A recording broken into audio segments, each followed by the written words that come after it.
Louange à Allah. Louange à Allah qui par sa miséricorde rapproche de lui celui qui cherche à se rapprocher et à s'avancer vers lui, qui comble de faveur celui qui est obéissant et bienfaisant, et qui accepte le repentir du pécheur même après qu'il ait mal agi et transgressé. J'atteste qu'il n'est de véritable divinité qu'Allah, l'unique, sans associé, une attestation que le serviteur prononce avec sincérité, conviction et certitude. Aussi, j'atteste que notre prophète et maître Mohammed est son serviteur et messager, l'homme à l'essence la plus noble. Que les éloges et le salut d'Allah soient sur lui, ainsi que sur sa famille et ses compagnons, des éloges qui dissipent l'affliction du cœur. Ceci étant dit, chers musulmans, craignez Allah pieusement, ne comptez pas parmi les négligents qui agissent mal, et ne vous apparentez pas aux gens malheureux et pitoyables. Ô vous qui avez cru, craignez Allah comme il doit être craint et ne mourrez qu'en pleine soumission. Chers musulmans, vous vivez dans un monde d'affliction, de tourments et de déclin. Sa tristesse est ardente, ses calamités suffocantes, ses mésaventures accablantes, ses difficultés lancinantes. Ses instants de répit sont redoutés, ses pactes rompus et ses attaches effilochées. Un monde qui brille tel un mirage, qui se déplace tel un nuage et qui donne l'illusion d'un reflet miroitant. Son déclin est certain, sa prospérité ne dure point, ses peines jamais ne disparaissent et ses épreuves d'aucune façon ne cessent. Sa splendeur est vouée à la fanaison et ses créatures à la disparition. Ses habitants sont des voyageurs qui font halte un instant et une caravane qui lève déjà le camp. Ils n'y sont que des cibles offertes, qu'elles criblent de ses flèches et étouffent de ses coups funestes. Puis voilà que soudain leur sort bascule et qu'ils s'appellent les uns les autres au grand départ. Leurs demeures deviennent alors des sépultures et leurs biens un héritage. Ne la vois-tu pas, le soir, divertir ses enfants, pour que, dès l'aube, elle les plonge dans les lamentations. Une demeure aux plaisirs éphémères et aux promesses trompeuses. Certes, la vie d'ici-bas n'est que jouissance fallacieuse. La vie d'ici-bas n'est que jeu et divertissement, alors que la demeure dernière est, en vérité, bien meilleur pour ceux qui craignent leur Seigneur. N'entendez-vous donc pas raison ? Ce monde vil n'est qu'une ombre fugace et le spectre d'un songe en visite. Selon Anas, qu'Allah l'agréé, le messager d'Allah, paix et bénédiction sur lui, a dit « Allah a fait en sorte qu'il n'y ait pas une chose d'ici-bas qui s'élève sans qu'il ne la fasse régresser. Une demeure que les fléaux altèrent, que les tragédies frappent, que les infortunes et les épreuves assombrissent. La mort y a dégainé ses épées et a semé parmi les hommes de funestes destinées. Ainsi, celui qui ne meurt pas aujourd'hui mourra demain. Nous n'avons conféré l'immortalité à nul homme avant toi. Si tu venais à mourir, serait-il éternel ? Toute âme goûtera à la mort. Nous vous éprouverons par le mal et par le bien, à titre de tentation. Et c'est vers nous que vous serez ramenés. Où sont donc ceux qui vivaient avant nous ? Où sont-ils ? Combien de morts avons-nous vus, qui étaient hier encore vivants ? Des hommes qui faisaient la beauté et l'ornement de leur époque. Et bientôt, on verra pour nous ce que nous avons vu pour eux. Où est celui qui fut pour nous un ami affectueux ? Où est celui qui fut pour nous un compagnon d'assises ? Les mains de la mort les ont happés et les flèches du destin les ont frappés. Ô toi qui es plongé dans la turpitude et l'insouciance, n'as-tu pas tiré de leçons des tombes appartenant à nos pères et mères ? N'as-tu pas tiré d'enseignements de tes sœurs et frères qui t'ont précédé ? Fais halte aux portes des cimetières et médite sur le nombre de défunts arrivés à leur terme et sur ce que les tombes abritent. Sache qu'après eux, toi-même, tu ne seras pas éternel. D'ailleurs, où donc espérer l'éternité en cette existence ? Préparez-vous donc, serviteurs d'Allah, avant l'assaut de la mort et son arrivée. Prenez vos provisions avant que l'instant fatal ne survienne et ne vous atteigne. Ne vous laissez pas griser par ce monde éphémère. Ne le laissez ni vous détourner de la demeure éternelle, ni vous tromper par ses ornements, ni vous distraire par ses plaisirs, ni vous dévoyer par ses tentations, ni vous livrer à ses suppôts et artisans de perdition. Ô toi qui désobéis, médite sur ton état, réfléchis à ton devenir. Souviens-toi que lorsque ta vie sera écoulée, lorsque tes membres comparaîtront, que le registre de tes actions seront dévoilés et que ta part de bonne action se révélera légère. Te réjouis-tu des fautes et des péchés, à en oublier le jour où les toupets seront tirés? Tu commets sciemment des péchés sans t'en soucier, alors que le Seigneur de l'univers recense tous tes faits.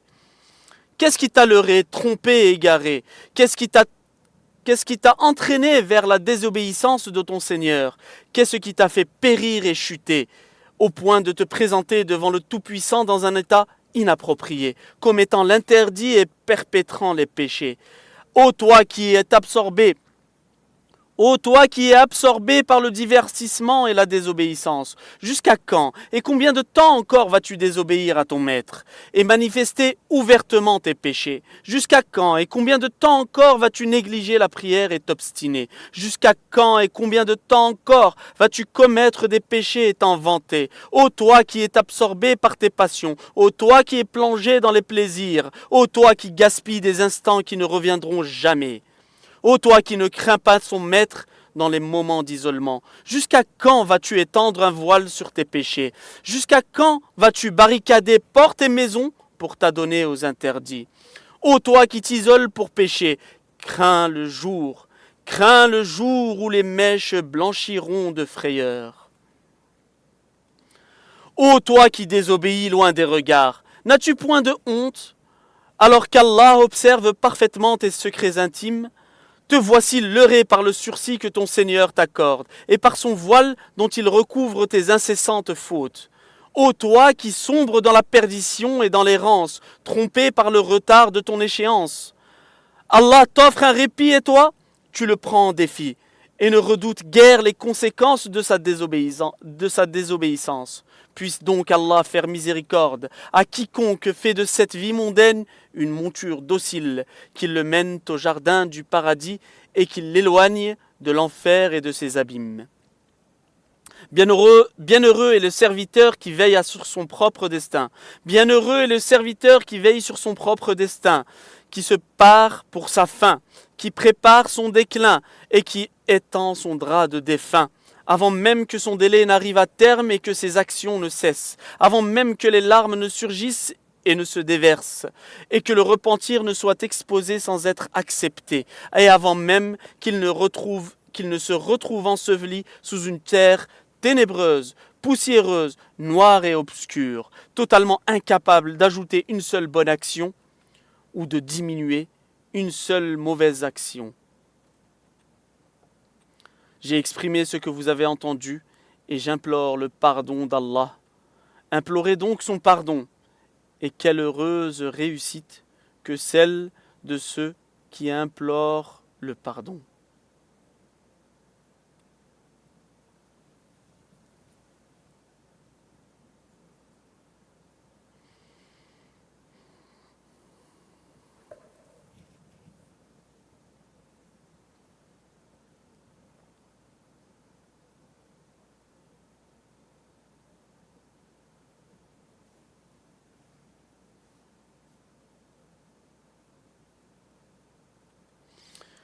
Louange à Allah qui abrite ceux qui auprès de sa bienfaisance s'abritent. J'atteste qu'il n'est de véritable divinité qu'Allah, l'unique, sans associé.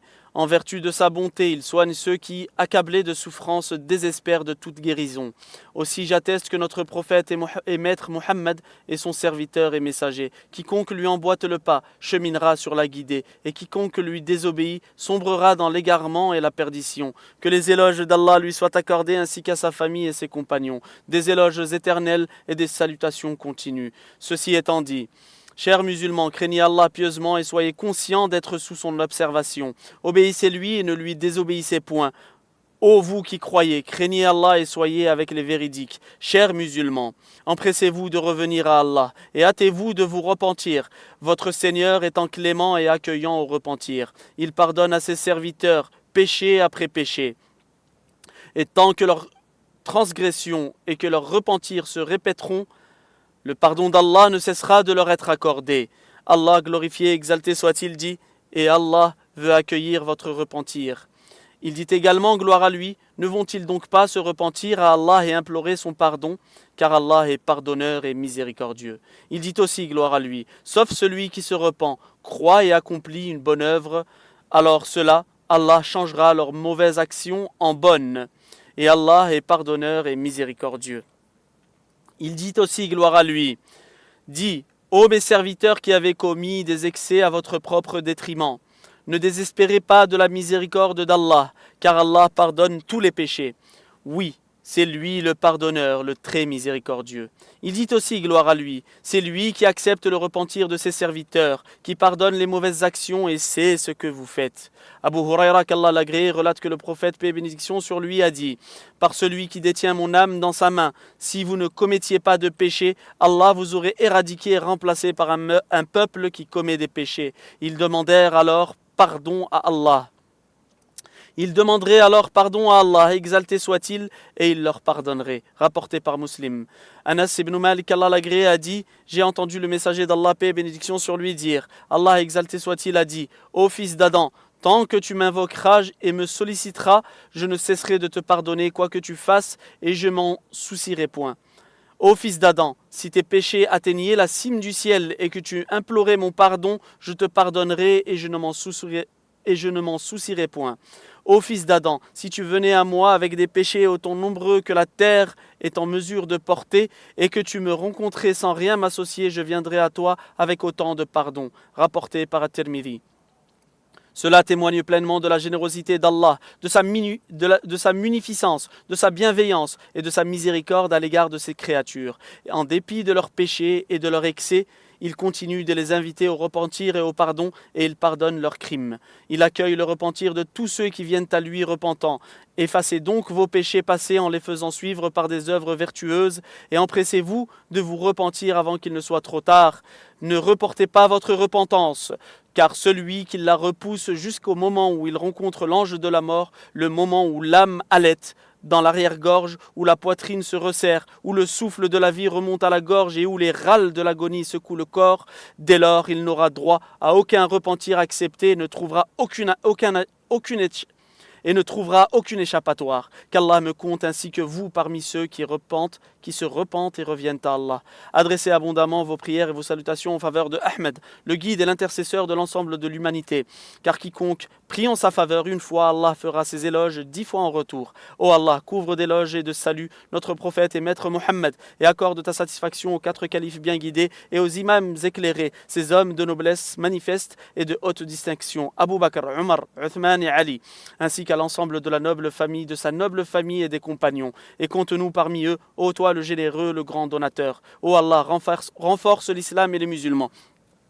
Avilis le polythéisme et les polythéistes et anéantis les ennemis de la religion. Préserve notre pays et les pays musulmans contre les conspirations des conspirateurs, les complots des comploteurs et la jalousie des envieux. Ô Seigneur des mondes, Seigneur, fais de ce pays un havre de paix. Ô Allah, préserve nos soldats et nos sentinelles postés aux frontières. Ô Allah, compte leurs défunts du nombre des martyrs. Ô Seigneur des mondes, accorde la guérison à leurs blessés et ramène-les à leurs proches, sains et saufs, ô Seigneur des mondes. Ô Allah, assiste notre imam et dirigeant, le serviteur des 2 mosquées sacrées, guide-le vers ce que tu aimes et agrée et mène-le à la bonté et à la piété. Ô Allah, assiste-le ainsi que son prince héritier et l'ensemble des dirigeants musulmans et permets-leur de contribuer à ce qui fait la grandeur de l'islam et profite aux musulmans. Ô Seigneur des mondes, ô Allah, soigne nos malades, soulage les éprouvés d'entre nous et couvre de miséricorde nos morts, ô Seigneur des mondes. Ô Allah, fais triompher nos frères en Palestine et des tyrans oppresseurs et des persécuteurs colonisateurs. Ô Allah, purifie la mosquée Al-Aqsa de l'impureté des usurpateurs sionistes.